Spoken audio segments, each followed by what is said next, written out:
मतलबी लोगों को फोन से ही नहीं, जिंदगी से ही डिलीट कर दो। चाहे घर के अंदर जी भर के रो लो, लेकिन दरवाजा हमेशा हंसकर ही खोलना। आज के समय में खुद को जरा संभाल कर चलाना, क्योंकि आजकल जगह जगह पर लोगों की सोच गिरी हुई पड़ी है। जब चुप रहने वाला इंसान चीखने लग जाए तो समझ जाना कि हद पार हो चुकी है। वक्त और सांसें दौलत से भी ज्यादा कीमती होती है।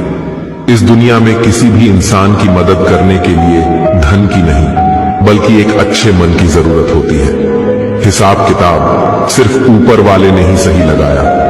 सबको खाली हाथ भेजा और खाली हाथ बुलाया। इंसान सिर्फ उसी के लिए रोता है जिसे वो अपनी जिंदगी में सबसे खास जगह है देता है। यादें उनकी ही आती हैं जिनसे कोई ताल्लुक हो। हर शख्स मोहब्बत की नजर से देखा नहीं जाता। चाहना गलत नहीं है, चाहकर छोड़ देना गलत है। इंसान को इंसान से दूर करने वाली सबसे पहली चीज जुबान है, और दूसरी चीज